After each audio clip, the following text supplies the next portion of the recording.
Notre carnet de voyage, chaussez vos crampons. On vous emmène ce soir à la découverte des cascades de Guinée en Afrique de l'Ouest. Au programme, nuit dans une case traditionnelle, récits et légendes au coin du feu, excursion bien sûr. Une expérience magique pour les étudiants français qu'ont suivi Marc de Chalvron et Stéphanie Aglietti. Reportage. Bon, vous êtes prêtes? Ce sera peut-être la randonnée de leur vie. Ces 7 étudiants français en mission humanitaire terminent leur séjour en Guinée par 2 jours de marche dans le Fouta Djallon. Une région de haut plateau, humide. C'est Selouba qui leur sert de guide. Vous allez découvrir le pont de Liane. Si, ça va bien se passer. En fait, Très rapidement, à la sortie du village, se profile le premier obstacle. Au fur et à mesure que tu avances, tu fais gaffe, tu tiens là. Ouais. Seigneur Marie-Joseph. Ça va aller, t'inquiète. Ce pont de liane est régulièrement entretenu par les habitants de la région. On continue d'avancer même si ça tremble. L'obstacle est finalement franchi sans encombre. Le groupe, pas franchement des randonneurs chevronnés, progresse doucement. Il fait frais ici. Protégés de la chaleur par cette forêt dense. 14 km pour la première journée, pour arriver à cette clairière jusqu'au petit village de Leifita.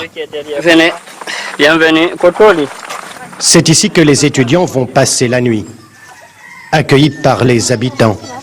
Bonsoir. Pour la plupart d'entre eux, une première expérience dans une case traditionnelle. Bonjour. Bienvenue chez nous. La nuit tombée, tout le monde se réunit autour d'un feu avec le chef du village. Vous savez, les chutes que vous allez voir demain, avant on n'y allait pas. La légende veut qu'elles soient habitées par le diable. On a un autre point de vue sur les choses. Je pense que ça va nous apprendre à relativiser beaucoup quand on va revenir en France.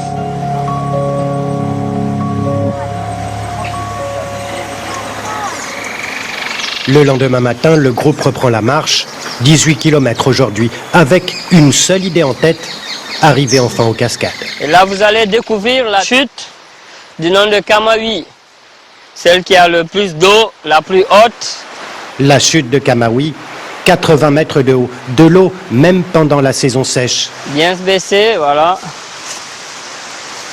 Il faut arriver ici pour bien comprendre l'importance du Fouta Djallon, principal réservoir d'eau douce de toute l'Afrique de l'Ouest. Plein de grands fleuves d'Afrique de l'Ouest prennent leur source dans cette région du Fouta Djallon. Vous voyez le Mali, le Niger, jusqu'au Cameroun. Et pour les étudiants, un spectacle qu'ils ne sont pas prêts d'oublier.